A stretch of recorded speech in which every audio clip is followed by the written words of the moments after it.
நம்ம விக்ரமோட தங்கலான் படம் வெளியாகியிருக்கு. பொதுவா எந்த ஹீரோவா இருந்தாலும் தன்னை அழகா காட்டிக்கணும், நெறைய பேருக்கு நம்மள வந்து புடிக்கணும் அப்படின்ற மாரி கேரக்டர் ஏதாவது இருந்தா, அந்த மாரி கேரக்டர்ல மட்டும் தான் வந்து நடிப்பாங்க. பட் நம்ம விக்ரம் மட்டும் பார்த்தீங்கன்னா வந்து, கதைக்கு என்ன தேவை அப்படின்ற மாரி வந்து சூஸ் பண்ணி அந்த மாரி வந்து தன்ன தானே வந்து மாத்திப்பாரு.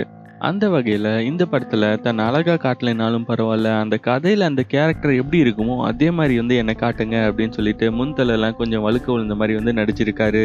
இந்த வருஷத்துல வெளிவந்த நெறைய படங்கள் படுமொக்கையா தான் வந்து இருந்துச்சு. இதுக்கப்புறம் தமிழ் சினிமா அவ்வளோதான் போல இருக்கு. எல்லாமே வந்து மொக்கையா தான் வரும் அப்படின்னு சொல்லிட்டு நெனச்சிட்டு இருந்தவங்களுக்கு, இந்த படம் வந்து ஒரு மிகப்பெரிய விஷுவல் ட்ரீட்டா இருக்கும்.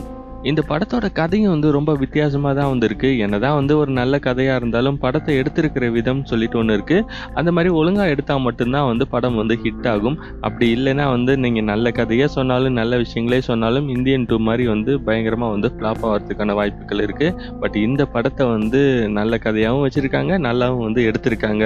ஆனா ஜிவி பிரகாஷ பத்தி நம்ம வந்து சொல்லியே ஆகணும். ரொம்ப ரொம்ப சூப்பரா வந்து மியூசிக் போட்டிருக்காரு. அவருடைய ஃபேன்ஸ்லாம் நெறைய பேர் வந்து அவருக்கு எந்த அவார்டும் கிடைக்கல அப்படின்னு சொல்லிட்டு வந்து சொல்லிட்டு இருக்காங்க.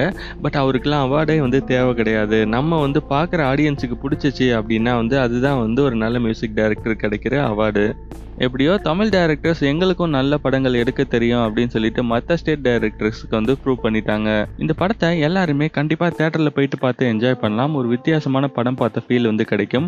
அது மட்டும் இல்லாம வந்து மியூசிக் நல்லா இருக்கிறதுனால வந்து படம் பார்க்குற ஃபீல் வந்து உங்களுக்கு ரொம்பவே நல்லா இருக்கும். அதனால ஒரு நல்ல தியேட்டரா போயிட்டு இந்த படத்த பாருங்க.